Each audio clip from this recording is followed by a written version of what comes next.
Welcome to these gentle, soothing stories for sleep. I'm so glad you are here.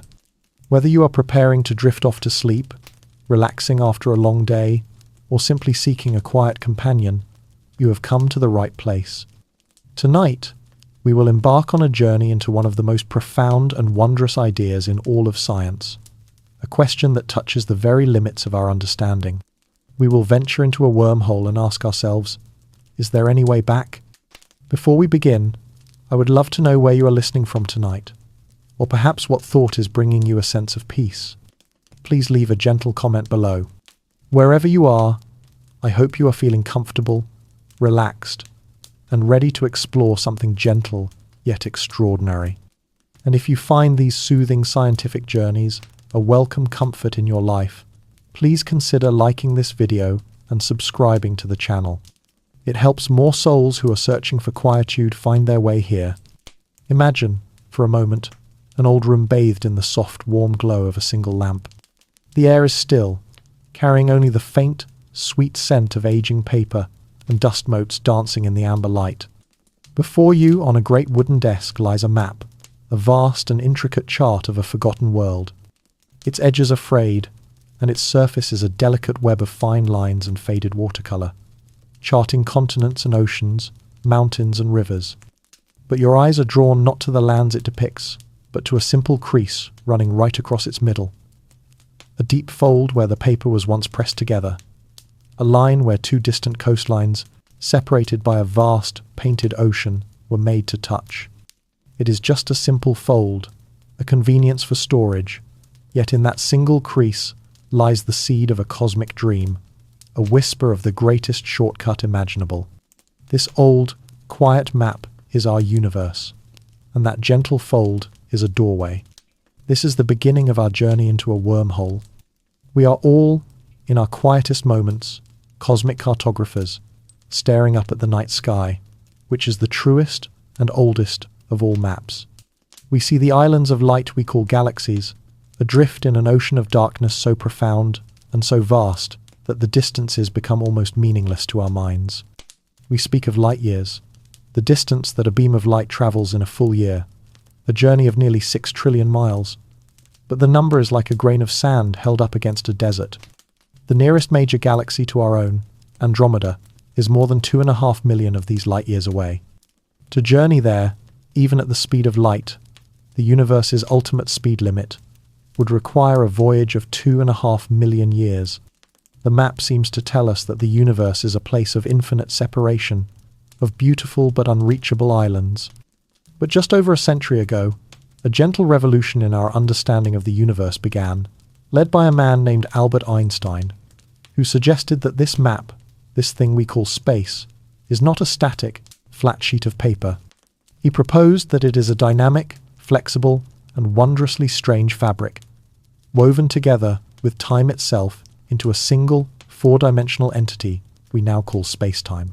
His theory of general relativity offered a new way to understand the force that governs the cosmos. Gravity. Before Einstein, we thought of gravity as a mysterious, invisible rope, a force pulling objects toward one another. But Einstein asked us to imagine something different. Picture a vast, tightly stretched trampoline. This is our space-time. Now, if you place a bowling ball in the center of it, the fabric of the trampoline curves and sags downwards. That curvature is what Einstein imagined gravity to be. It is not a pull, but a bending of space-time itself. A smaller marble, rolled nearby, doesn't get pulled toward the bowling ball. Rather, it follows the curve in the fabric that the bowling ball has created. The Earth is not being pulled by the sun. It is following the immense, gentle dimple that the sun's mass creates in the fabric of space-time.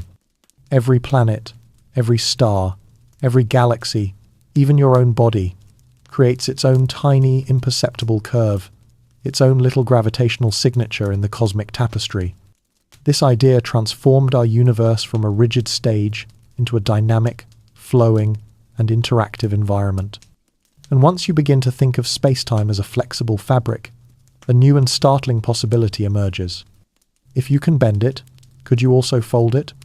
Just like that old paper map on the desk, could we take a point in space-time near our Earth and another point near a star in the Andromeda galaxy, and theoretically fold the entire universe over on itself, bringing those two distant points to touch. This theoretical fold, this tunnel, through the very substance of reality, is what we call a wormhole, or more formally, an Einstein-Rosen bridge. It would not be a journey through space, but a journey outside of it. A shortcut that bypasses the millions of years of distance. You would step through a doorway in your own cosmic neighborhood and emerge, moments later, in a galaxy so far away that the light from its stars has been traveling towards us since before our species even existed. It is a thought so staggering it feels like it belongs more to mythology than to physics. A dream of instantaneous connection, of transcending the lonely vastness of the cosmos. It speaks to a deep and ancient human longing, the desire to close the distance between ourselves and what we yearn for, to find a shortcut not just across space, but across the quiet voids that separate us. And so we stand, in our imagination, before this folded map, tracing the crease with a fingertip, and we begin to wonder, if the universe truly is a fabric, what would it feel like to touch it, to feel the very threads of space and time themselves running through our hands? Imagine the feeling of a fine silk cloth as it glides through your fingers. You can feel its texture, its coolness, its weight, the subtle friction of thousands of impossibly fine threads moving against your skin. It is both a single, unified sheet and a collection of countless individual strands, woven together so perfectly that they create a seamless whole. Now, let us imagine that the space around you right now, the seemingly empty air in the room, is just like that silk cloth. It is a fabric, the fabric of space-time, and its threads are woven so finely, on a scale so much smaller than an atom, that to us, it feels like nothing at all. Yet it is here, all around us, flowing through us, a silent and invisible ocean in which our world is submerged. The gentle weight of your body on your bed or chair creates a tiny, insignificant depression in this fabric. The earth beneath you, however, creates a vast and deep curvature that holds you in place, that keeps the moon in its loyal orbit. And the sun, 93 million miles away, creates such a profound well in space-time that it commands the allegiance of all the planets, holding us in a slow, cosmic dance. The physicist John Wheeler, who gave the wormhole its name, summarized Einstein's great idea with a beautifully simple poetry. He said, "Space-time tells matter how to move, matter tells space-time how to curve. This is the living, breathing heart of general relativity. It is a constant conversation between the universe and everything within it. The stars and galaxies are not just passive objects sitting in space. They are actively shaping and sculpting the geometry of the cosmos around them, and that geometry, in turn, guides their paths. It is a universe that is constantly weaving itself. And sometimes, this cosmic weaving can become extraordinarily dramatic. When two massive objects, like two black holes, spiral into each other and merge, the disturbance they create in the fabric of space-time is so violent that it sends ripples shuddering outwards across the universe. These are gravitational waves, and they are not unlike the ripples that spread from a stone dropped into a still, quiet pond. They are literal tremors in the shape of reality itself. When they pass through you, they stretch and squeeze everything they touch by an infinitesimal amount, first in one direction, then the other. For a century, these waves were only a prediction, a ghostly implication of Einstein's equations. But in 2015, after decades of monumental effort, scientists at the Laser Interferometer Gravitational Wave Observatory, or LIGO, finally detected these ripples for the first time, ripples that had travelled for more than 1 billion years to reach us. They had heard the universe whispering. They had felt the texture of the cosmic silk. This fabric, this space-time, is so fundamental that it is difficult to imagine what it is truly made of. But in theoretical physics, there is a concept known as the Planck length. It is a unit of distance so incomprehensibly small that it represents the very pixelation of reality. It is the shortest possible length that has any meaning in our universe. If you were to imagine an atom as being the size of our entire observable universe, the Planck length would be about the height of a single tree. It is on this scale, a scale we can never hope to see directly, that the true nature of space-time is thought to reside. It may not be smooth and continuous like silk after all, but a shimmering, chaotic foam of quantum possibilities, a weave of unimaginable complexity from which the calm, ordered universe we know emerges. Thinking of the universe this way, as a woven thing, changes our relationship to it. It suggests we are not merely residents of the cosmos, but are quite literally a part of its fabric. The carbon in our bodies, forged in the heart of a dying star, is matter, and that matter is constantly in conversation with the space-time it inhabits. Every step we take, every breath we draw, is a tiny contribution to the grand cosmic architecture, a faint whisper in the ongoing dialogue between substance and geometry. We are, in the most profound sense, woven from the same threads as the stars. We are patterns that have emerged from the great tapestry, imbued with the astonishing ability to look back upon the loom and wonder how it all works. This intimate connection is a source of deep comfort, a reminder that even in moments of profound loneliness, we are never truly separate. The universe is not a cold, distant house in which we are temporary tenants. It is a body, and we are a part of its living, breathing whole. But if the universe is indeed a tapestry, a fabric woven from the threads of space and time, then it stands to reason that this fabric is not perfect.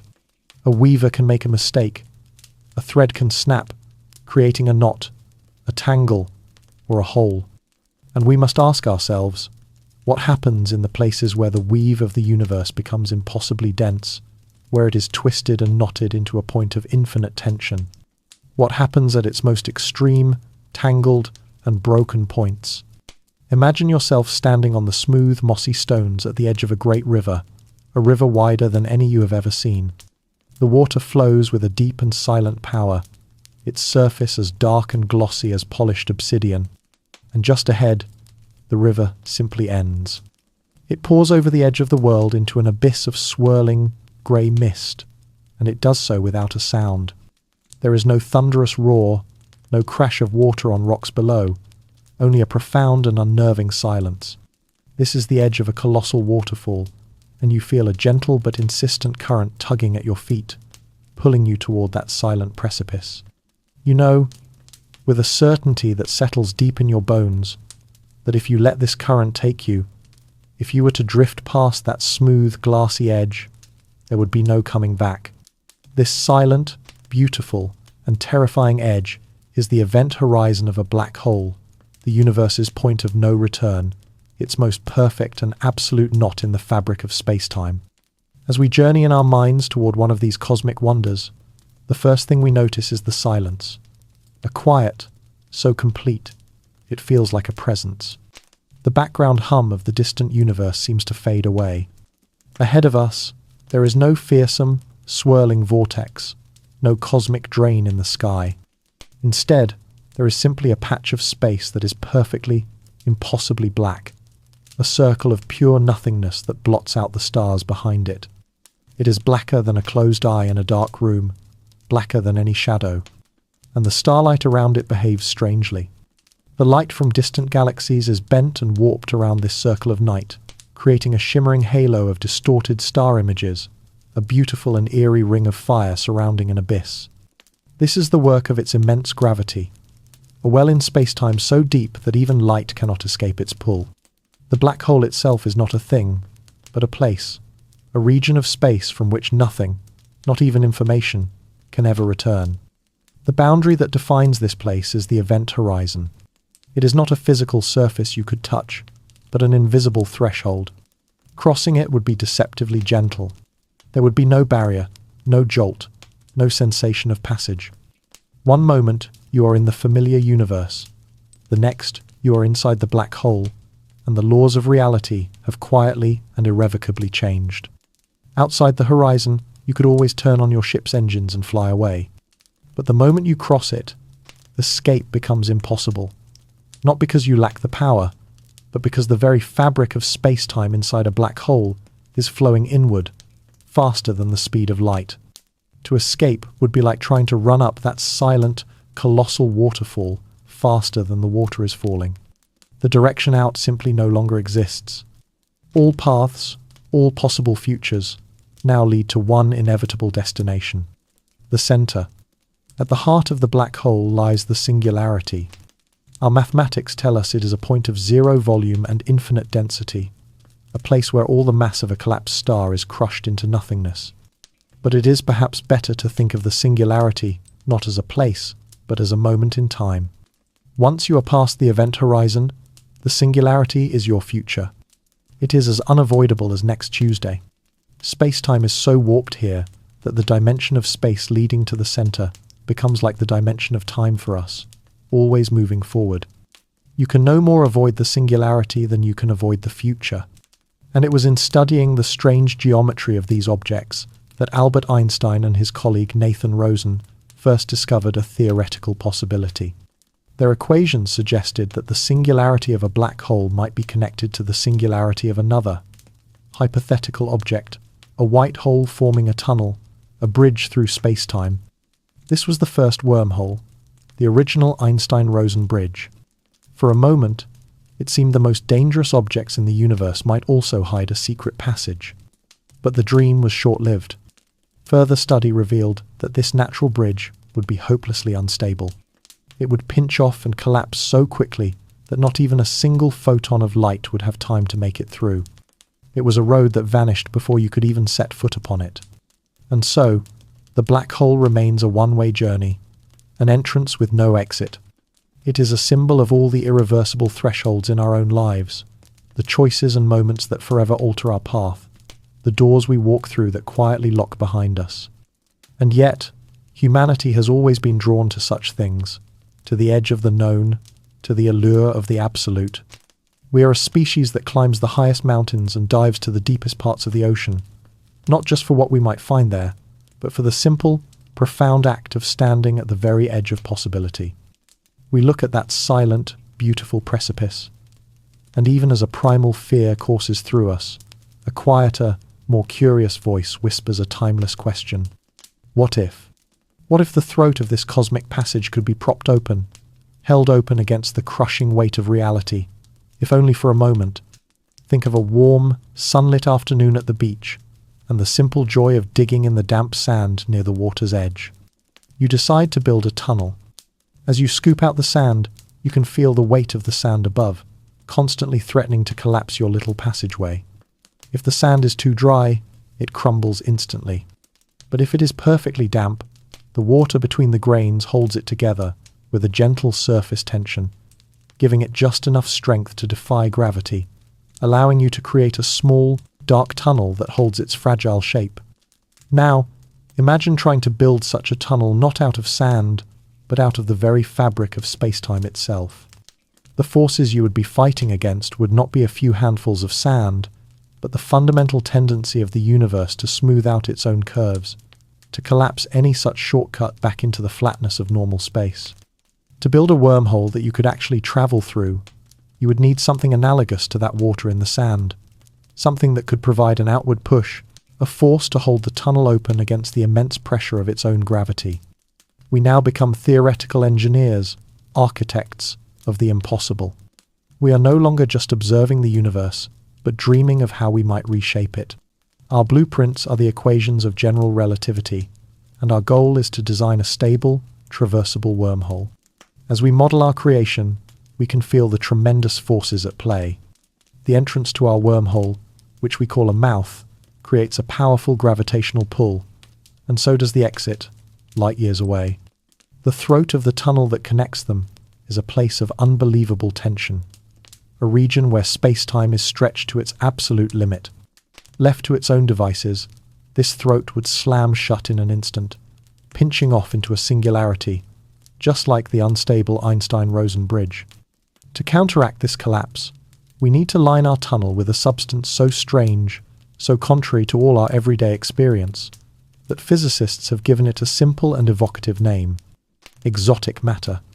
This is not matter that is merely rare or from a distant planet. Exotic matter is a hypothetical substance that has a very specific and bizarre property. It possesses negative energy density, which in turn would create a kind of anti-gravity. All the matter we have ever known or experienced, from the chair you are sitting on, to the air you are breathing, to the stars in the sky, has positive energy density. It curves space-time in the familiar way that creates the force of gravity, pulling things inward. Exotic matter would do the opposite. It would curve space-time outward, pushing it apart. Imagine blowing up a balloon. Your breath creates positive pressure inside the balloon, pushing the rubber skin outward against the tension that wants to pull it back in.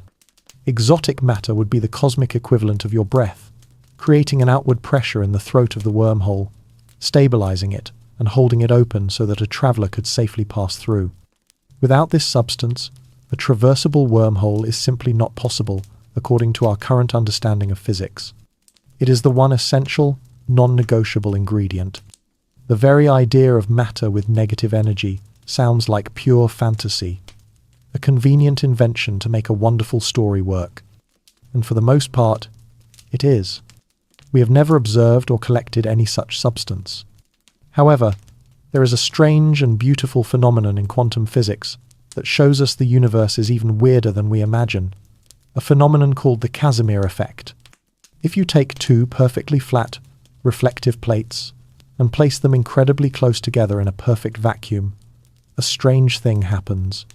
There is a small but measurable force that pushes the plates together.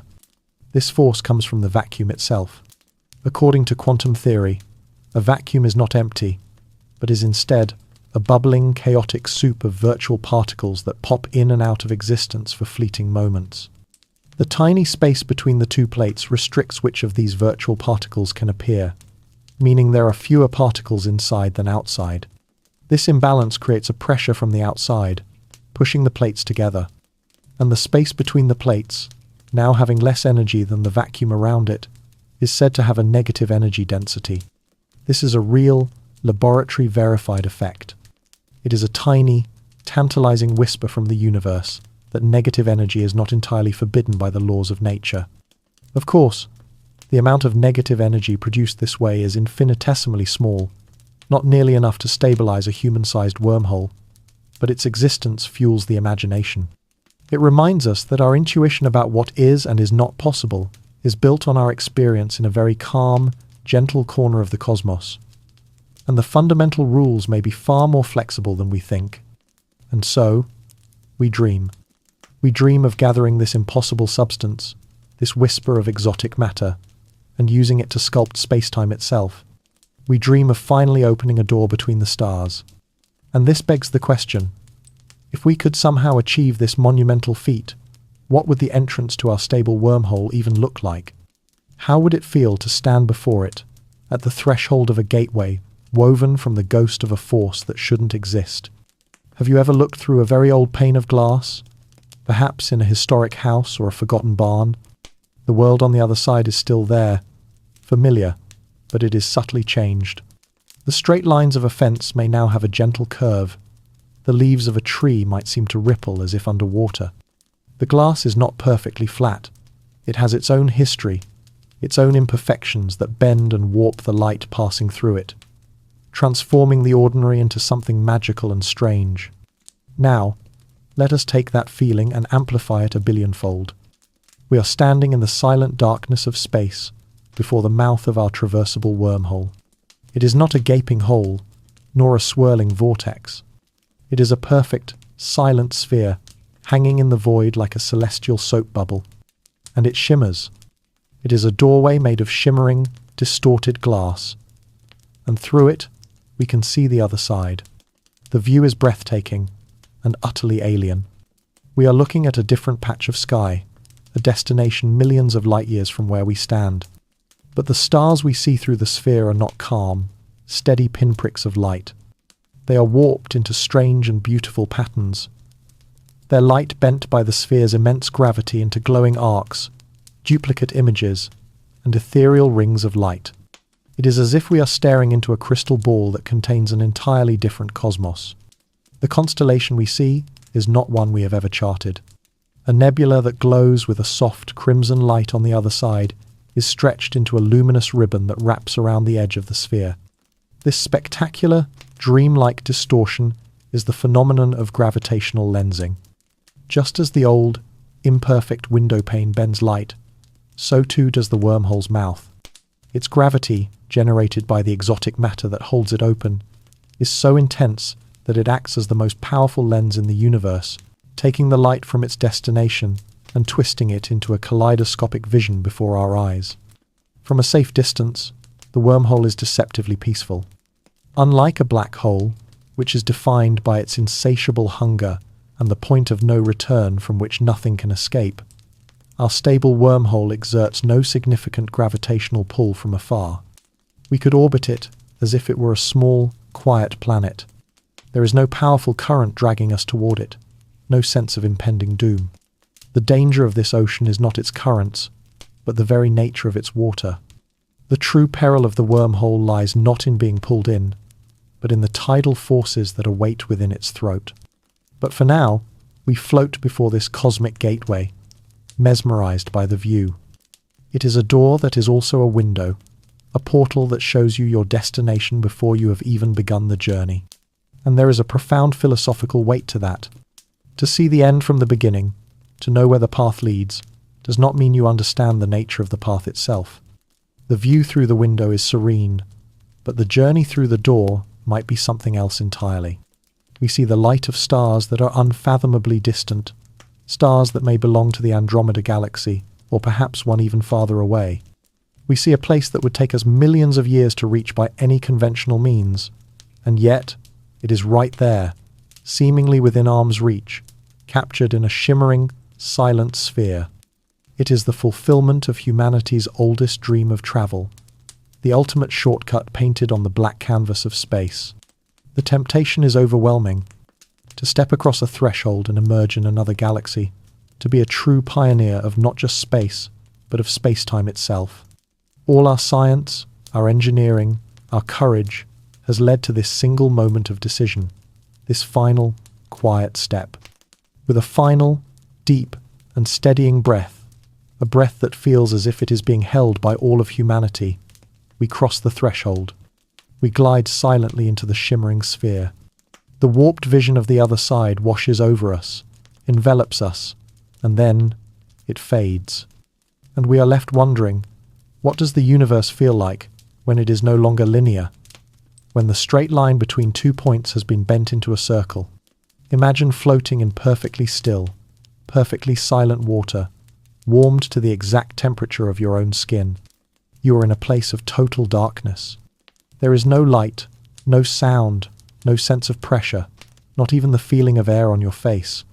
This is the experience of a sensory deprivation tank, a place designed to remove all external stimuli, to give the mind a chance to float free from the body's constant anchor to the physical world.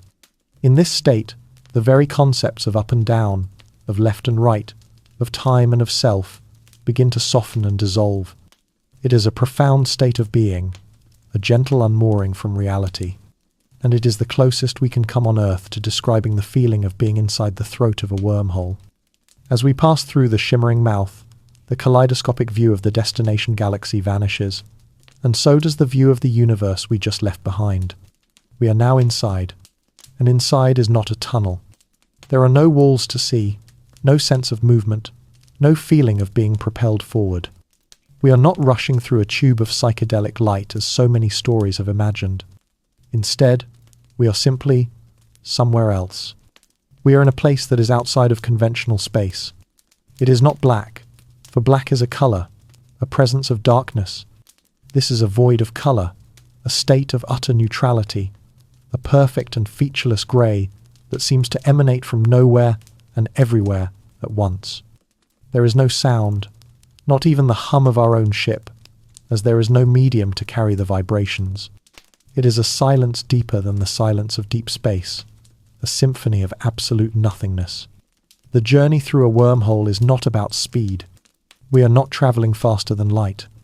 We are taking a shortcut where the very concept of speed has no meaning.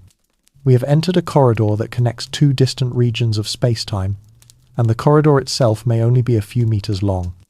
We have stepped out of our universe and into a brief, connecting passage, a wrinkle in the grand design. Our senses, the tools our brains have evolved over millions of years to interpret our environment, are utterly useless here. Our eyes search for something to see, but there are no photons travelling in straight lines for them to interpret. Light itself is so profoundly warped in this space that the very notion of seeing breaks down. Our inner ear, which gives us our sense of balance and motion, finds no acceleration, no gravity, no up or down to report to the brain. We are moving, in a sense, and yet we are perfectly still. We are traversing an astronomical distance, and yet we have barely gone anywhere at all. We are suspended in a state of pure transition.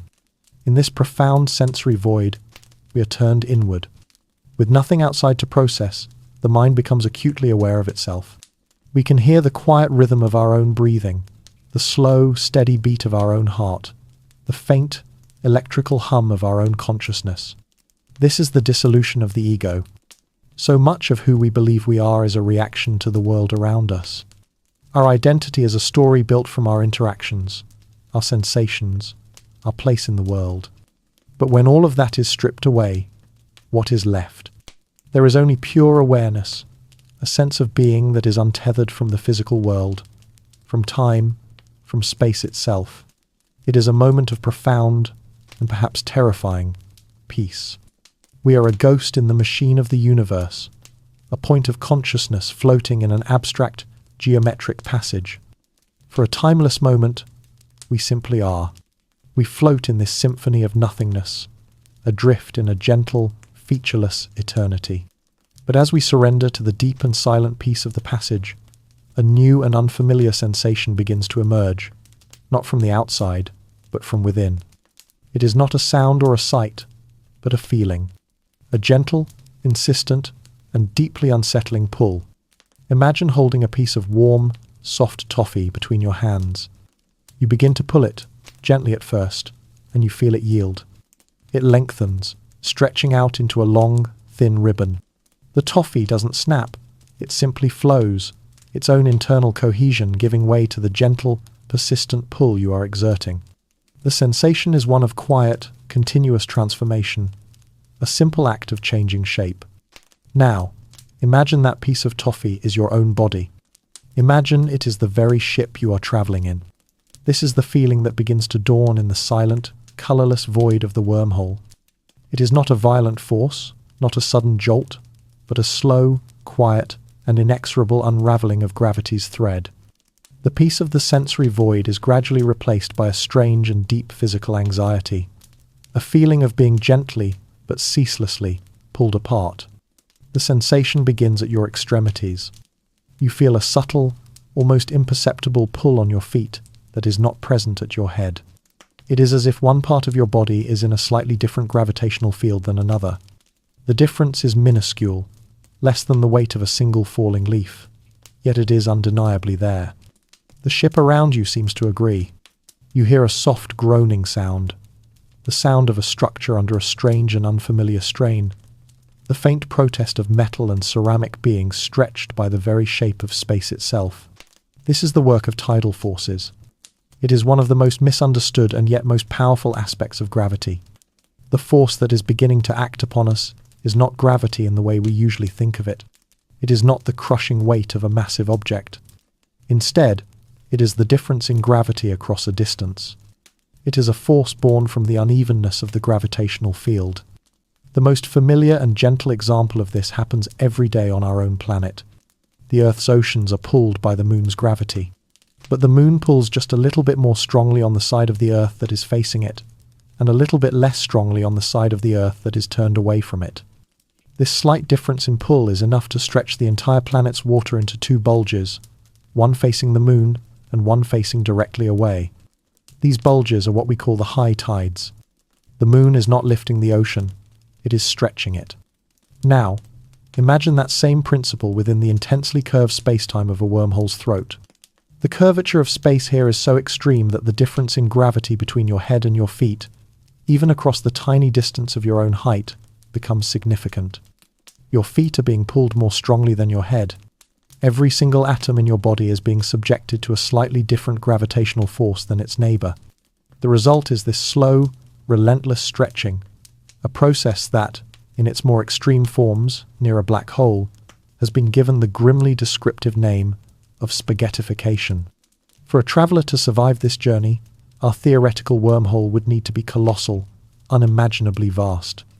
The larger the wormhole, the more gentle the curvature in its throat, and the less severe these tidal forces would be.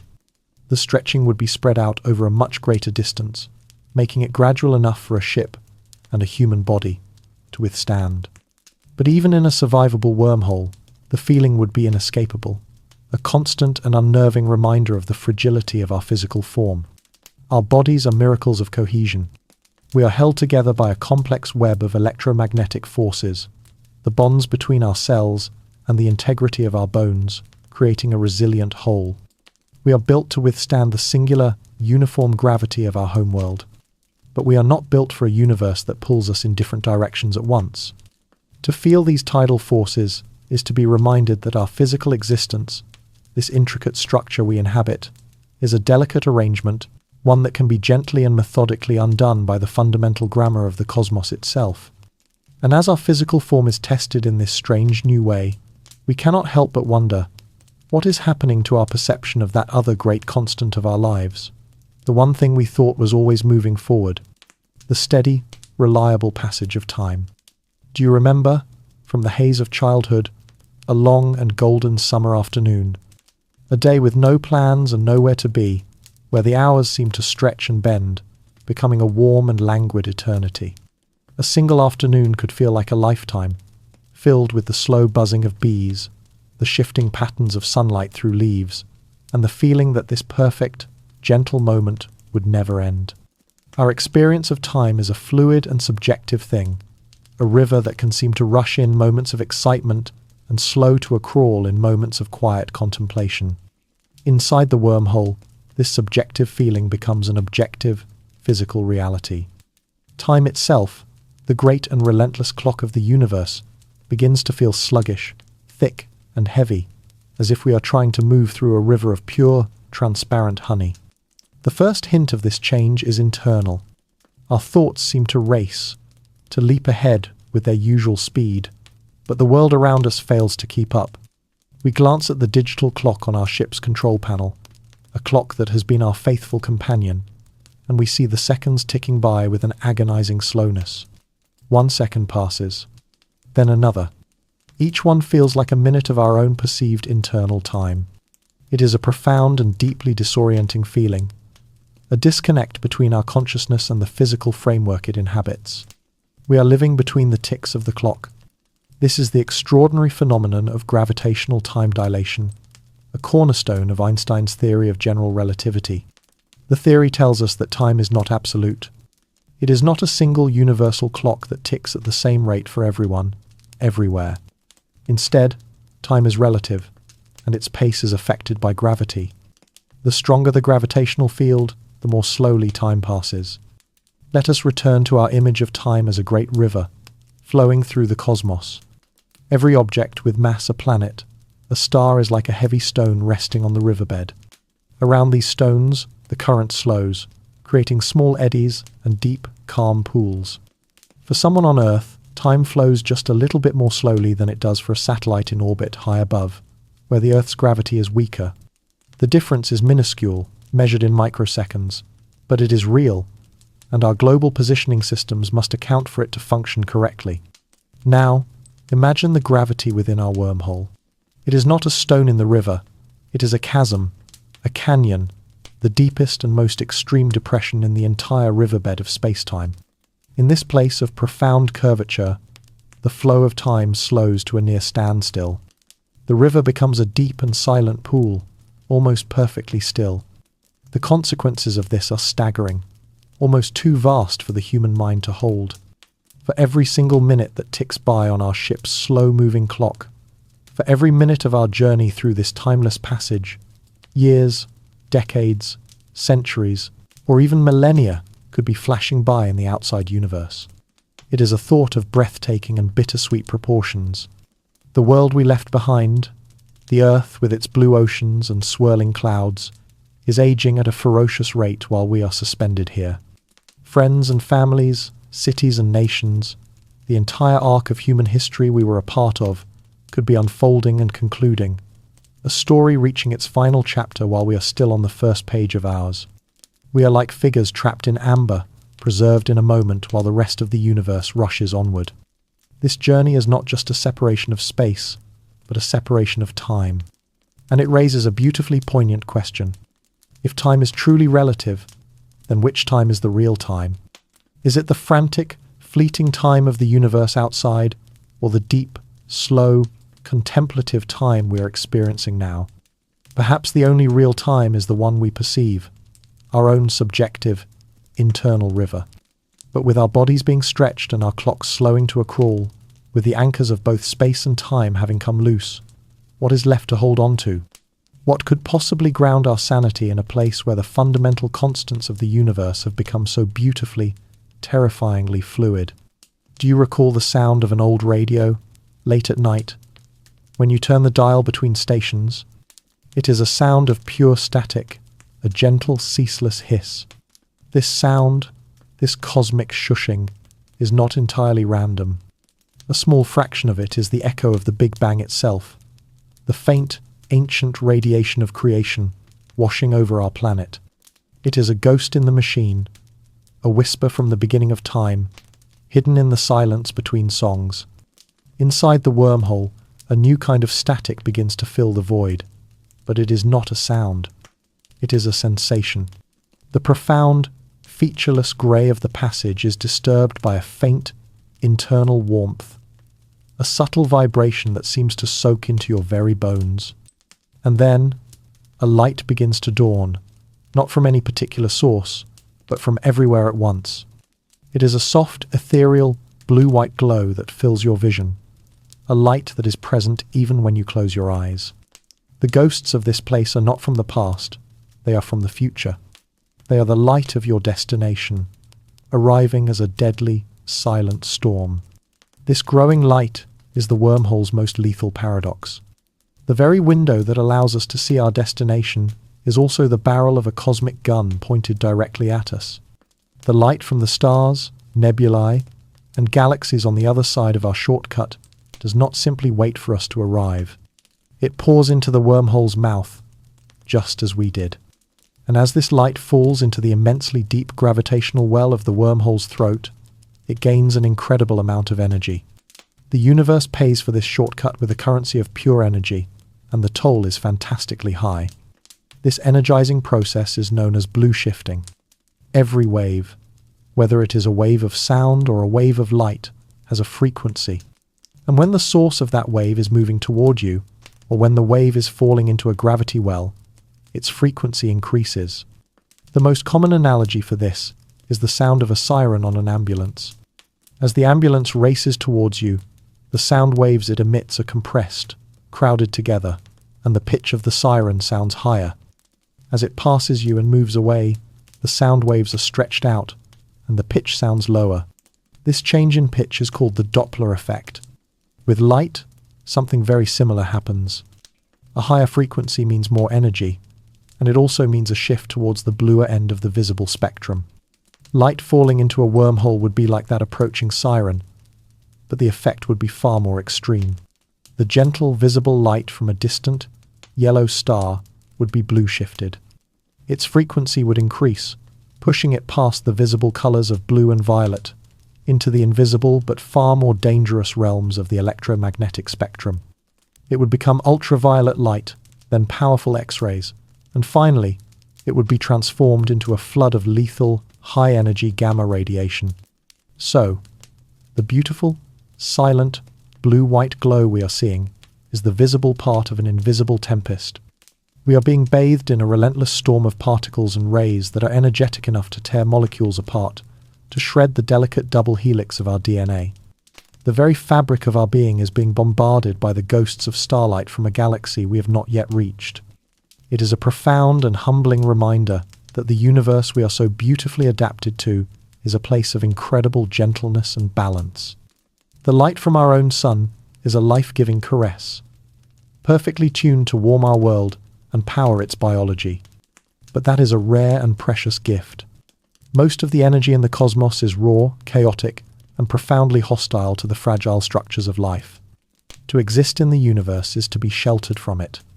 Our atmosphere, our planet's magnetic field, our sheer distance from more violent events, these are the walls of our quiet, cosmic home. Out here, In this theoretical passage, those walls are gone. And to survive this invisible, silent storm, our vessel would need to be a fortress, and our very bodies would need to be something more than just flesh and bone.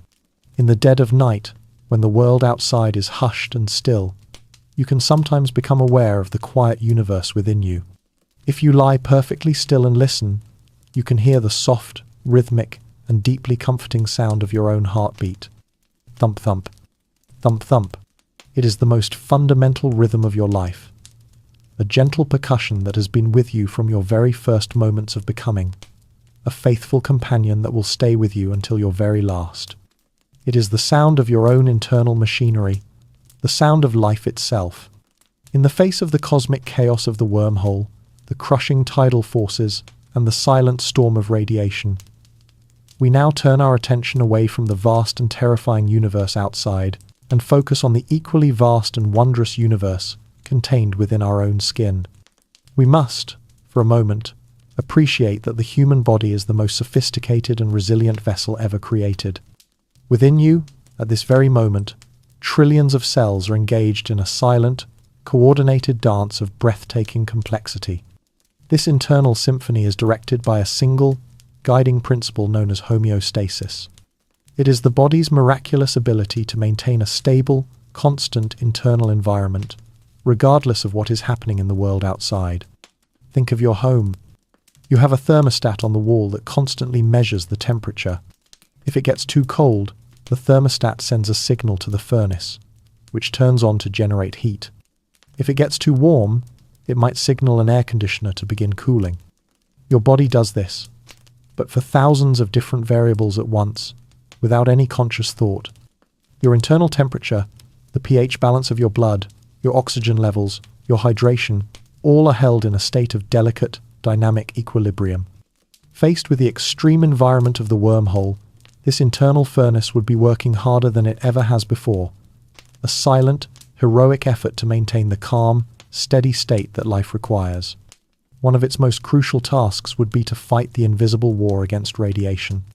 The gamma rays flooding our ship are like microscopic bullets, tearing through our cells and shattering our DNA. A single strand of DNA contains the blueprint for our entire being, a code written in 3 billion letters. If this code is corrupted, the cell can malfunction, die, or become cancerous. Yet, our bodies are not helpless. Within every single one of your cells, there are teams of molecular machines, tiny protein robots, whose sole job is to patrol the length of your DNA. They are constantly proofreading the code, searching for damage. When they find a section that has been broken or mutated by radiation, these incredible machines will snip out the damaged segment, clear away the debris, and then, using the undamaged opposite strand as a template, perfectly rebuild the missing piece. This happens thousands of times a day in every cell of your body. You are constantly being broken and remade, your biological blueprint meticulously preserved by these silent, tireless guardians. But there is one system the body has that would be thrown into complete disarray here. Its clock. Life on Earth evolved to the rhythm of a spinning planet, the steady cycle of day and night. This rhythm is encoded deep within us, in our circadian rhythms, the internal body clock that governs our cycles of sleep and wakefulness, our hormone production, our metabolism. In the timeless, dayless, nightless void of the wormhole, this clock would have no external cues. It would become desynchronized, drifting aimlessly. This would lead to a profound sense of psychological and physical disorientation, a deep, cellular jet lag from which there is no recovery. Yet, even with this confusion, the sheer resilience is astounding. Each living being is a self-contained spaceship, a vessel of biology that has successfully navigated the often harsh environment of Earth for eons. We are the direct descendants of an unbroken, 4-billion-year-old chain of survivors. And we must ask, as our miraculous bodies fight to hold themselves together, what of the consciousness that resides within? The body may be a fortress, but even the strongest fortress is governed by its commander. And what happens when the commander, the human mind, deprived of all familiar anchors, finally begins to drift? Have you ever been alone in a quiet house and heard, with perfect clarity, the the sound of a familiar voice calling your name. Or perhaps you have been walking down a street and been stopped in your tracks by a phantom scent, the perfume of a lost loved one, or the smell of a meal from your childhood kitchen, a scent with no discernible source, a ghost in the air. These moments are brief, beautiful, and deeply strange. They are the work of our own minds, reaching into the deep well of memory and projecting it onto the canvas of the present. They are echoes. In the perfect, featureless silence and sensory void of the wormhole, these echoes can become the entire world. The mind, starved of any input, of any new information to process, begins to feed on itself. And the quiet, internal world of memory can become more real, more tangible, than the nothingness that surrounds us. The journey through the wormhole's throat is no longer a physical one, but a psychological one. The featureless grey void becomes a screen onto which our own consciousness projects its history. Memories cease to be fleeting images we call to mind. They begin to arrive unbidden with the full force of reality. We are no longer simply remembering a day at the beach. We can feel the warmth of the sun on our skin, taste the salt on our lips, and hear the cry of the gulls overhead. We are no longer just thinking of home. We are standing in it, walking through its familiar rooms, touching its treasured objects. The boundary between the past and the present, between what is real and what is remembered, begins to soften, to fray, and to dissolve. The mind, in its desperate search for stimulus, has built a phantom world from the architecture of our own past. This is a well-understood psychological phenomenon. Our brains are, above all else, pattern-seeking machines. They evolved to take the chaotic flood of sensory information from the world and organize it into a coherent, predictable reality. But when that flood of information is cut off, when the machine is left running with no data to process, it will begin to generate its own. This is sometimes called the Ganzfeld effect. If you deprive the brain of stimulus, it will create its own entertainment. In a way, the brain abhors a vacuum. It will fill the silence with noise, the darkness with light, and the emptiness with form. In the wormhole, we are living inside the ultimate echo chamber. Every thought, every fear, every joy we have ever experienced is free to resonate in the total silence. A happy memory can become a blissful, all-consuming reality. But a dark thought, a quiet fear, can also grow monstrous, echoing and amplifying until it becomes an unshakable truth. This experience forces us to confront one of the deepest questions about our own identity. How much of our sense of self is truly internal, and how much is it a reflection of the world around us? We build our identity, our personality, our very sense of being a stable and continuous person, on the foundation of consistent feedback from our environment. We know who we are by how we interact with others, by the challenges we face, by our place in the world. Without that external feedback, without that mirror to show us who we are, the self can begin to feel like it is dissolving, fragmenting into 1,000 different memories and possibilities. We are no longer a single person on a linear journey, but a collection of moments, a ghost flickering between the past and the present. Are we defined by our experiences? Or are we defined by the stories we tell ourselves about them? In this total, profound isolation, we are forced to confront the raw, unfiltered, and chaotic architecture of our own consciousness. And just as the mind feels as if it is on the very precipice of losing its grip, of dissolving completely into the phantom world it has created, something new appears, a pinprick of light. And this time, it is not a memory. It is not a dream. It is real. Imagine being a diver, deep in the darkest part of the ocean. You have been suspended for what feels like an eternity in a world of cold, crushing pressure and profound, inky blackness. Your entire reality has been reduced to the sound of your own breathing and the narrow beam of your light. But now, your ascent has begun. You are rising towards the surface. And then you see it.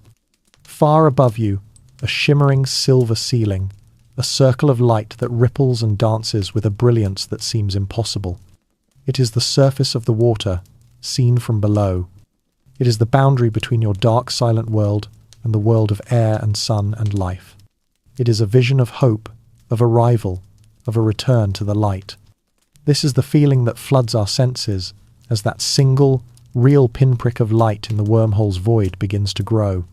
The light expands, resolving itself into a circle, a shimmering, wavering portal. It is the exit mouth of the wormhole, the other side of the looking glass. We are approaching our destination. Through this growing window, we see a new star sea, a new heaven. And in a single, breathtaking moment, we know with absolute certainty that we are no longer in our corner of the universe. The constellations are all wrong. There is no familiar anchor for the eye, no Orion, no Big Dipper, no Southern Cross. We see great, billowing clouds of interstellar gas, but they glow with colours our eyes have never seen. A vibrant, ethereal magenta, a deep and haunting indigo. The very character of the light seems different. As we draw closer, the view through the portal warps and shimmers, the gravitational lensing of the exit mouth, bending this new sky into a beautiful, surrealist painting. A feeling of overwhelming, tearful relief washes over us. We have survived. We have made it through the passage. But this relief is mixed with a feeling of profound and staggering alienness. We have arrived, but we are strangers in a strange land. The process of exiting the wormhole might be far more violent than our gentle entrance. The physics that govern these theoretical objects are fraught with violent instabilities. Some theories suggest that as our ship emerges, we could be expelled with a tremendous burst of energy. The wormhole, struggling to maintain its delicate, unnatural state, might eject us like a cork from a bottle. Furthermore, there is a terrifying feedback problem.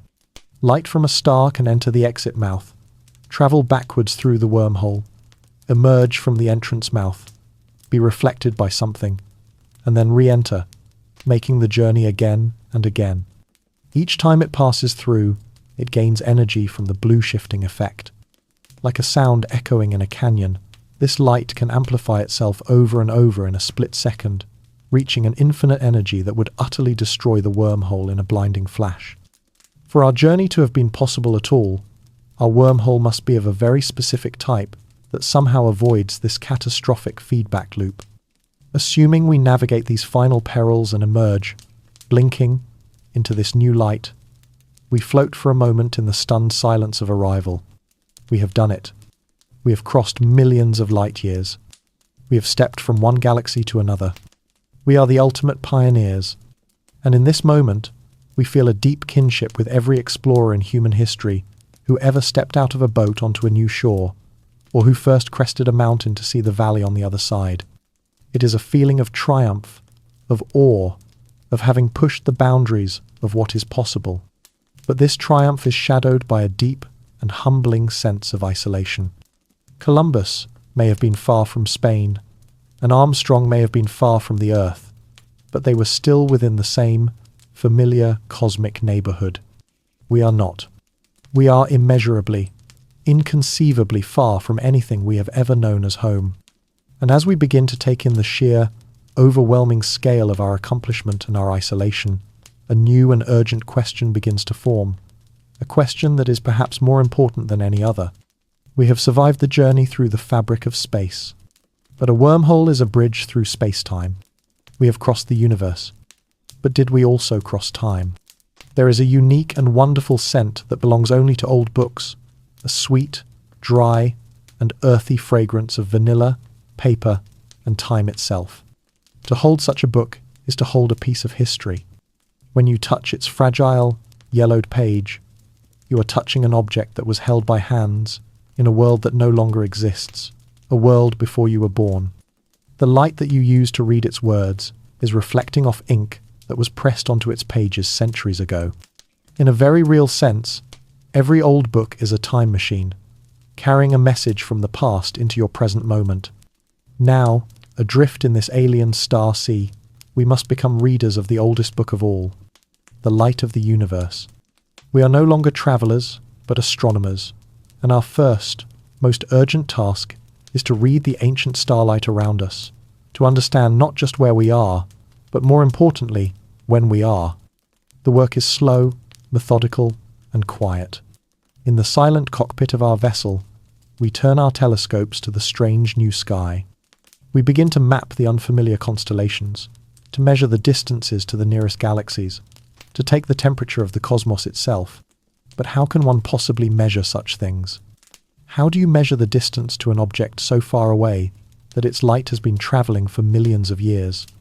You cannot stretch out a tape measure. You need what astronomers call a standard candle. This is an object whose true, intrinsic brightness is already known. Imagine you are in a completely dark field and you see a single candle burning in the distance. You have no idea if it is a very bright candle that is far away or a very dim candle that is close by. But now, imagine you know that it is a standard 100-watt light bulb.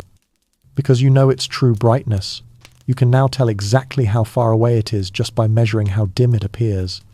In our universe, certain types of stars, such as Cepheid variables, and certain types of stellar explosions, called Type 1a supernovae, act as these wonderful standard candles. They have a known brightness, so by finding them in distant galaxies and measuring how faint they appear to us, we can map out our location in this new cosmic geography. But knowing where we are in space is only half the problem. The deeper question is about our place in time. Did our journey through the wormhole bring us out at the same moment we left, or has time shifted? To answer this, we must look for the oldest light in the universe. We must search for the cosmic microwave background radiation, the faint, lingering afterglow of the Big Bang. This radiation fills all of space, a whisper of the universe's fiery birth nearly 14 billion years ago. Think of it as the cooling ember of that first great fire. When the universe was young, this radiation was incredibly hot and bright. As the universe has expanded and aged, it has cooled down, just as an ember cools from a bright white to orange to a dull red, and finally to a faint, invisible heat. The temperature of this cosmic afterglow is a direct measure of the universe's age. In our home time, that temperature is a very cold 2.7 degrees above absolute zero. If we measure the temperature here and find it is the same, then we have only travelled through space. But if we measure it and find that it is colder, even by a fraction of a degree, it would mean that the universe is older. It would mean our wormhole has carried us into the far, far future. The act of reading this ancient light is a profound and humbling experience. Every photon that enters our telescope is a messenger from the deep past. The light from the nearest star in this new sky left its surface years ago. The light from the beautiful Indigo Nebula may have been travelling for millennia. The light from the nearest galaxy has been on its journey for millions of years. And the faint, microwave hiss of the cosmic microwave background is a relic from the dawn of time. We are not seeing the universe as it is now. We are seeing it as it was. Astronomy is a form of archaeology, and the astronomer is a historian of the cosmos, piecing together the story of the past from the ghostly light that still haunts the present. So let us imagine, for our journey, that our measurements are complete, and they tell us something staggering. The afterglow of creation is indeed colder here. Time has passed. We have survived the wormhole, and we have arrived, safe and sound, in the distant future of the universe. The fundamental laws of physics appear to be the same, but is everything else? Have you ever experienced the strange feeling known as the uncanny valley? It is the unsettling sensation you get when looking at a robot or an animation that is almost, but not quite, perfectly human. A small imperfection in the way it moves or the way it looks creates a sense of profound wrongness, a feeling that something is subtly and fundamentally off. The familiarity is what makes it so strange. It is a dissonance in our perception that can be far more unnerving than something completely and obviously alien.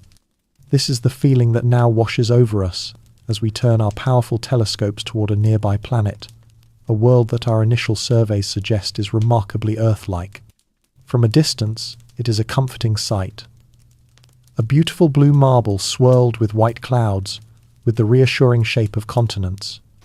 But as we draw closer, the uncanny valley opens before us. The oceans are the wrong shade of blue, more of a deep, electric azure. The clouds, instead of moving in the chaotic, swirling patterns of weather we know, seem to drift in strangely organized, geometric formations, forming soft, flowing hexagons and triangles. And the continents, which we assumed were green with life, are in fact a deep and uniform shade of indigo. We are looking at a world that followed the same basic recipe as Earth: liquid water, a stable atmosphere, land masses, but was cooked with a slightly different set of instructions. It is a perversion of the familiar, a place that looks like a dream of home that has been subtly twisted into a nightmare. This profound sense of wrongness forces us to consider a possibility far stranger than merely travelling into the future. What if the very laws of nature in this place are not quite the same? We exist in what physicists call a fine-tuned universe. The fundamental constants of nature, numbers like the strength of gravity, the speed of light, the precise mass of an electron, appear to be exquisitely balanced to allow for the existence of a stable universe capable of supporting life. It is like a vast and complex radio with dozens and dozens of dials. For us to hear the beautiful, clear music of a life-bearing cosmos, every single one of those dials must be set to its exact, perfect value. If you were to turn the dial for the strong nuclear force up by just a tiny fraction, stars would burn out in seconds. If you were to turn it down, they would never ignite at all. If you changed the dial for gravity ever so slightly, the universe would have either collapsed back on itself moments after the Big Bang, or it would have flown apart so quickly that no galaxies or stars could ever form. Our existence, and the existence of everything we have ever known, depends on these dials being set just right. What if a wormhole is not just a tunnel through our own universe, but a gateway to another? In some speculative corners of cosmology, our universe is but one bubble in a vast, cosmic foam of other universes, a multiverse. Each of these bubble universes could have been born with its own, slightly different settings on those fundamental dials. Our journey may have taken us out of our finely tuned home and into a neighbouring universe where the laws of nature are subtly different. Perhaps in this universe, the chemistry of light interacting with organic molecules favours the reflection of indigo light, not green. Perhaps the physics of atmospheric moisture here encourages clouds to form in crystalline geometric patterns. This would also open the door to entirely different forms of life. Life on Earth is carbon-based, because carbon is a wonderfully versatile atom, capable of forming the long, complex chains that are the backbone of our biology. But in a universe with slightly different chemistry, perhaps another element, like silicon, could play that role, giving rise to a biology of crystal and rock that we can barely imagine. This new place is no longer just a distant shore, it is a different reality entirely. We have always assumed the laws of physics were universal, eternal, and unchanging. But what if they are just the local bylaws of our home, and we have now crossed the border into a place with its own unwritten and unnerving set of rules? The scientific fascination is immense, but it is quickly being eclipsed by a deeper, more primal feeling. A quiet, persistent, and ever-growing ache. The longing to return, the need for home. But after such a journey, is the door we came through even still there? Have you ever felt that sudden, sickening lurch in the pit of your stomach when an elevator car drops just a few inches before catching itself? Or the heart-stopping sway of a rope bridge as a gust of wind rushes through the canyon? It is a feeling of profound instability, a visceral reminder that the solid ground we take for granted is not always so solid, that the structures we trust can be fragile and unpredictable. This is the feeling that now grips us as we turn our small ship around, leaving the uncanny indigo world behind, and set a course back towards our shimmering spherical doorway. The longing for home, for the familiar, for the cosmos, where the laws of nature make sense, has become an overwhelming physical need. Hope surges through us as we see it in the distance, a lone crystal ball hanging in the alien night, still showing us a warped and beautiful image of the Milky Way. But as we draw closer, that hope begins to curdle into a cold dread. Something is wrong. The sphere is no longer stable. It flickers. The perfect, smooth curve of its edge seems to tremble, to waver like a reflection in disturbed water. The image of our home galaxy, which had been a clear, albeit distorted, window, now shimmers and shakes like a candle flame caught in a powerful draught. The light from within it seems to pulse, at times brilliant, and at others threatening to fade away entirely. The road home is still there, but it looks as though it is coming apart, collapsing under its own impossible weight. We are faced with the terrifying reality that our wormhole, our miraculous bridge across the cosmos, is an object of almost unimaginable fragility. The very exotic matter that is required to hold it open is, by its very definition, unstable. It is a substance that defies the normal rules of energy, and such a state of defiance is not one that the universe is keen to maintain. Imagine a perfect, shimmering soap bubble floating for a moment in the afternoon sun. It is a beautiful and seemingly stable structure, held open by the gentle pressure of the air inside it against the delicate surface tension of the soap film. But we know it is a fleeting and temporary thing. The slightest disturbance, a gust of wind, the touch of a fingertip, even a loud sound is enough to make it pop, vanishing in an instant. Our wormhole is like that soap bubble, and the fabric of space-time is the soap film. The exotic matter provides the outward pressure, but the structure is balanced on a knife's edge of stability. Our very passage through it, the influx of our ship's mass and energy, might have been the disturbance that fatally unbalanced it. The faint groaning of our ship as it was stretched by tidal forces, the flood of radiation pouring in from either side, any of these could have been the touch that doomed our only way back.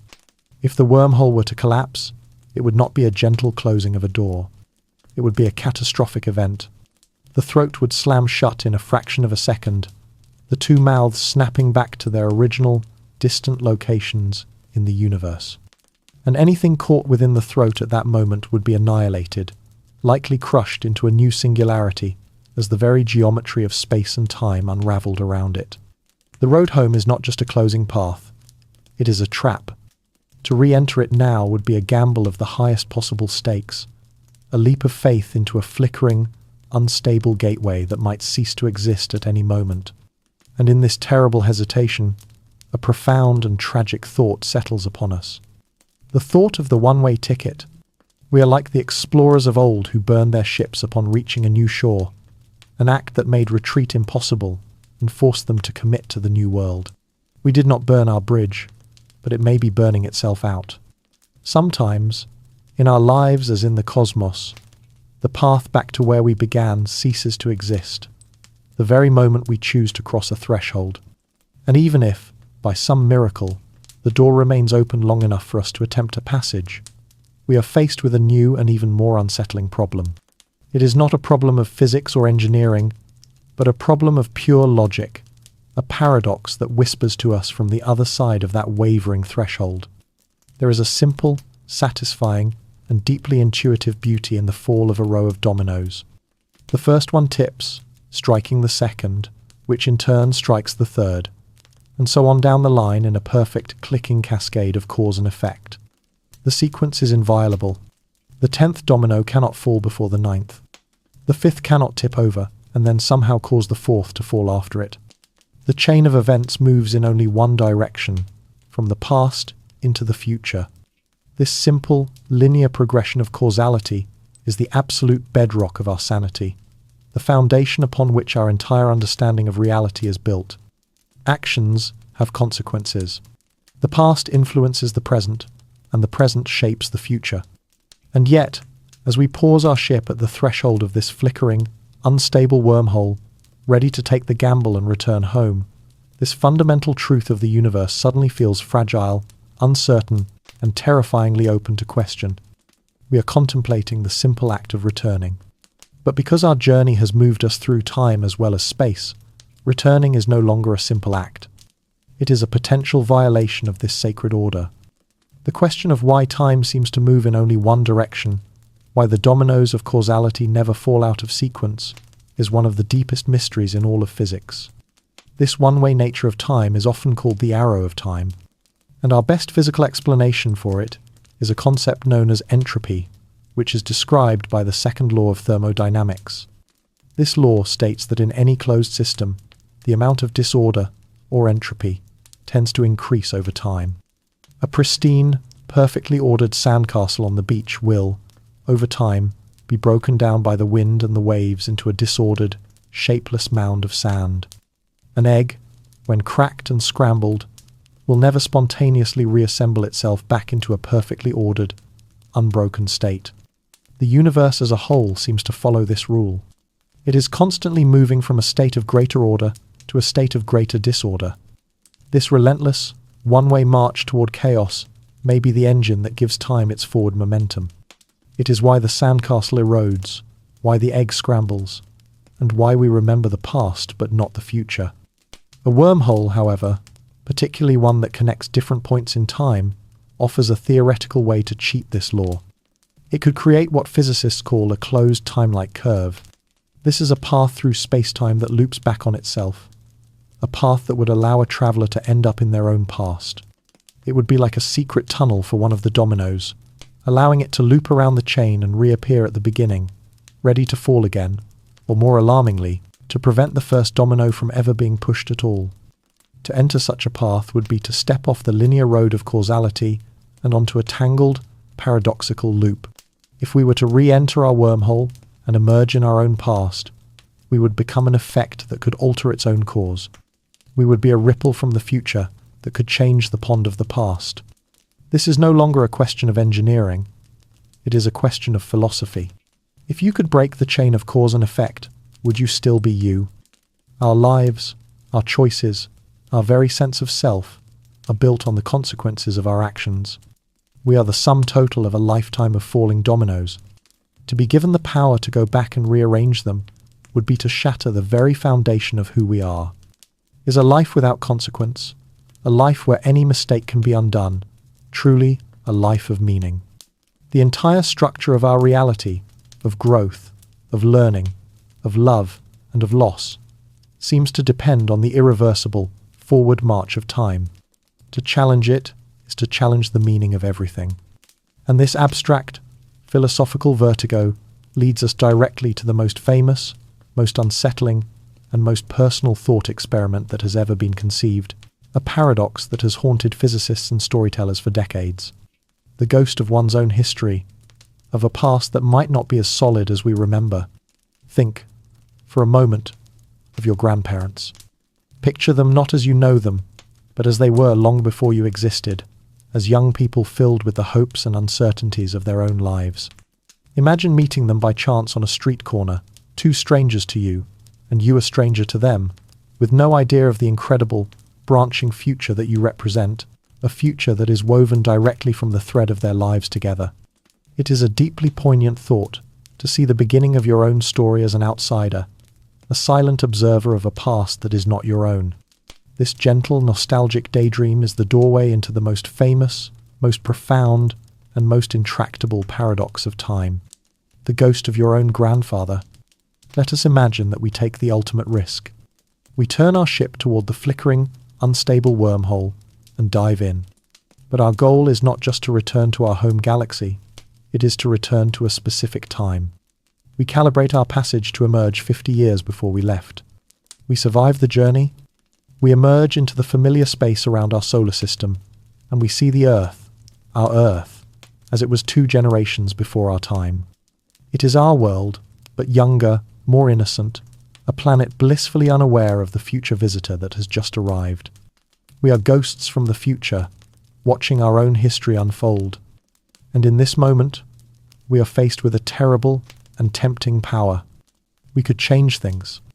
And here, the paradox takes root. Let us say we were to intervene in history in a very specific way. We find our young grandfather long before he meets our grandmother, and through some action, we prevent them from ever meeting. A simple, small change, but the consequence is absolute. If they never meet, one of our parents is never born. And if our parent is never born, then we are never born. This is the beautiful, maddening, and perfect logic of the grandfather paradox. If you were never born, then you could not have grown up to become a time traveler. And if you never became a time traveler, you could never have gone back in time to prevent your grandparents from meeting in the first place. The very act of succeeding in your mission erases the possibility of you ever starting it. It is a snake eating its own tail, a sentence that contradicts itself, a logical impossibility that seems to slam the door on the idea of traveling to the past. The universe, it seems, does not appreciate having its story rewritten. For decades, physicists and philosophers have wrestled with this problem, and they have proposed 2 main ways that the universe might resolve this contradiction. The first possibility is beautifully simple and deeply profound. It is an idea championed by the late Stephen Hawking, called the chronology protection conjecture. This conjecture suggests that the laws of physics themselves conspire to make time travel to the past impossible on a macroscopic scale. The universe, in a sense, has a built-in self-preservation instinct. The very act of trying to create a time machine, or a stable wormhole that leads to the past, might be doomed to failure by the very laws of nature.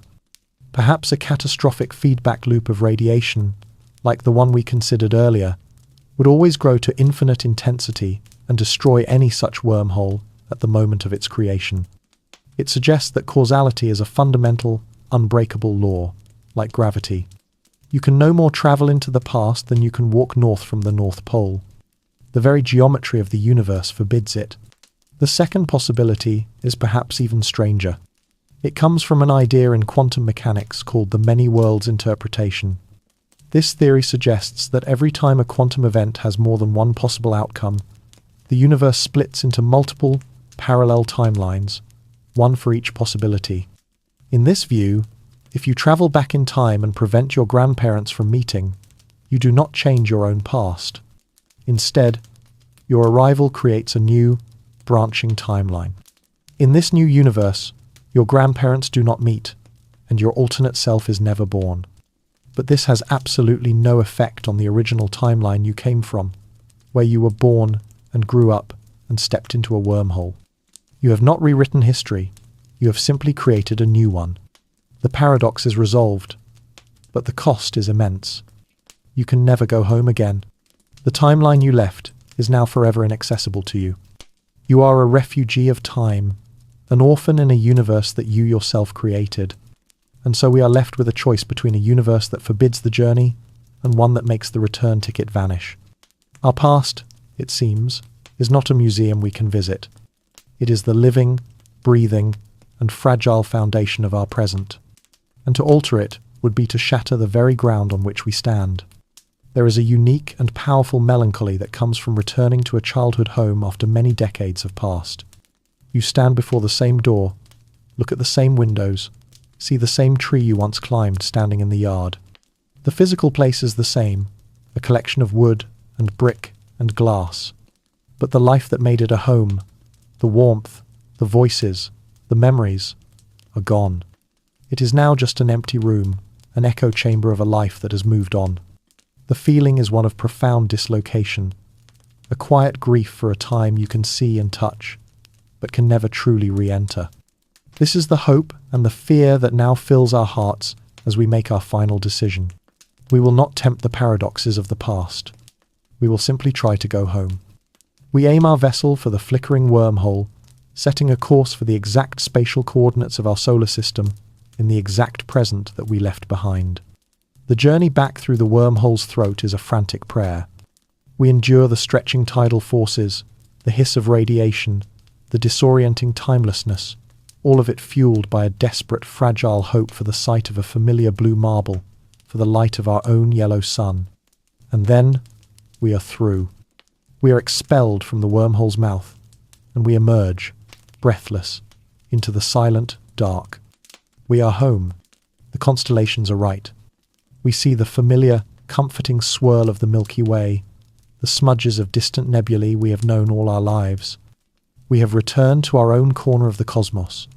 But as our eyes adjust, a cold, sickening dread begins to creep in, far worse than any instability in the wormhole. The sun. It is there, in the correct place, but it is not our sun. It is smaller, dimmer, and it shines with a tired reddish light. And the Earth is gone. There is no blue marble. There is no moon. There is nothing but an empty orbit, a silent, ghostly path around a dying star. We have now come face to face with the most unforgiving and inescapable consequence of our journey, the final, tragic bill for our shortcut across the universe. We have been caught in the unforgiving trap of gravitational time dilation. As we lingered in the deep, slow-moving pool of time within the wormhole's throat, the river of time in the outside universe rushed onward at a furious pace. We knew this was happening. We understood the principle. But to see the result is to experience a loss so profound it has no name. For the few weeks or months that passed for us in our timeless passage, the universe outside aged by millions of years. Humanity, our civilization, our history, our art, our music, everything we have ever loved and known is gone. It is less than a ghost. It is a forgotten memory in a universe that has long since moved on. Our sun, like all stars, has a life cycle. For billions of years, it existed in a stable, balanced state, fusing hydrogen into helium in its core, bathing its planets in a life-giving light. But that hydrogen fuel was finite, and after some 5 billion more years from the time we left, it would have run out. The star's core would have collapsed, heating up immensely, and causing its outer layers to swell outwards in a final, glorious, and terrible expansion. Our sun would have become a red giant. Its fiery atmosphere would have expanded, swallowing Mercury, then Venus, and then, inevitably, our own beautiful, fragile Earth. Our world was incinerated, its oceans boiled away, its continents melted, its very substance absorbed back into the star that gave it birth. And after this phase, the sun would have shed its outer layers, leaving behind only its small, dense, cooling core. A white dwarf, the dim, reddish ember we see before us now. We have returned to our home, only to find it has become a tombstone. This is the ultimate loneliness. It is not the loneliness of being a stranger in a strange land. It is the loneliness of being the last echo in an empty room, the final, surviving memory of a world that the universe has forgotten. We have learned the journey's hardest lesson. You can, perhaps, return to a place, but you can never, ever return to a time. Close your eyes for a moment and bring your awareness to the simple, quiet, and effortless sensation of your own breath. Feel the air as it enters your body, a cool and gentle stream, and feel it as it leaves, warm and soft, in and out. A simple, steady rhythm. In this moment, there is no past to regret and no future to worry about. There is only the gentle rise and fall of your own breathing, the quiet anchor of your own being. This simple act of mindful presence is the only thing left to us now, adrift in the silent sea of a future we were never meant to see. The frantic grief, the desperate search for what was lost, begins to subside, replaced by a deep and profound stillness. We let go, we cease our struggle, and we simply begin to watch. Freed from the tyranny of a destination, from the longing for a home that no longer exists, our perspective begins to shift. We are no longer lost travelers. We are simply observers.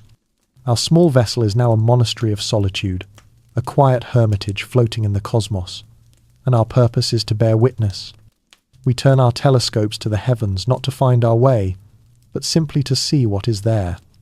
And the universe, in its patient and silent majesty, begins to reveal its beauty. We watch a vast, sprawling nebula, a stellar nursery of gas and dust, over a timescale of 1 million years. We see it slowly, gracefully, coalesce under its own gravity, its center beginning to glow as the first new stars ignite. A silent and magnificent cosmic dawn. We watch 2 galaxies, great islands of light, as they perform a slow gravitational waltz over eons, their spiral arms reaching for each other, merging into a single, brilliant bloom of stars. We watch the silent dance of alien moons around a gas giant, their orbits weaving intricate, hypnotic patterns against the tapestry of deep space. In this profound and eternal present moment, we begin to understand a deeper truth. The journey was never about returning. It was about seeing. When there is no past to return to and no future to plan for, the only reality that remains is the here and now, in all its infinite depth and detail. This is the essence of mindfulness, a practice of finding the entire universe within a single present moment. And strangely, a speculative and beautiful idea from the frontiers of theoretical physics seems to echo this spiritual insight. It is called the holographic principle. This principle suggests the seemingly impossible, that all of the information contained within a 3-dimensional volume of space, such as our entire universe, could be completely encoded on a two-dimensional surface at its boundary. It is analogous to a hologram, where a three-dimensional image is projected from a flat piece of film. It hints that the whole may be present in every part, that the story of the entire cosmos might be readable in any single fragment of it. This idea resonates with our new existence. By losing our specific, tiny, and precious place in the universe, our little grain of sand on a cosmic beach, we have in turn gained the ability to see the whole beach. We are no longer defined by our origins, but by our awareness. The universe is no longer a map to be navigated, but a masterpiece to be appreciated. We learn that home is not a point on a chart, a specific planet, orbiting a specific star in a specific time. Home is a state of being. It is a state of quiet, mindful presence, of bearing witness to the beauty and the mystery of existence, wherever you may find yourself. The crushing loneliness we felt has been transformed into a profound and peaceful solitude. And in this solitude, a new question finally arises, the last question of our journey. The old question, is there any way back, has been answered. So, what is the question that takes its place? It is this. In the absence of a return, what is it that we carry forward? Think of the quiet, gentle feeling of gratitude that can settle over you at the end of a long day. You find a comfortable place to rest, perhaps by a window, and you watch the sun as it sinks below the horizon. The sky is painted with soft colours, purples and oranges and golds, and a deep, peaceful quiet descends upon the world. In this moment, there is nothing to do, nothing to achieve, only a feeling of serene closure, of thankfulness for the light that was given, and a gentle acceptance of the coming night. This is the feeling that now fills our ship. It is the end of a long, unimaginable day, and we are at peace. Our journey is over. We have accepted our new reality. We are no longer lost travellers, but calm, eternal witnesses to the unfolding beauty of the cosmos. Our small ship has become a vessel of memory, a silent ark carrying the story of a small, beautiful, and long-lost world named Earth into the vast and unknown ocean of the future. We are the light of that memory now, and our purpose is simply to shine. Our journey has taught us so much. It taught us about the physics of the possible, the wonderful, speculative science of spacetime, of folded maps and shimmering doorways held open by impossible matter.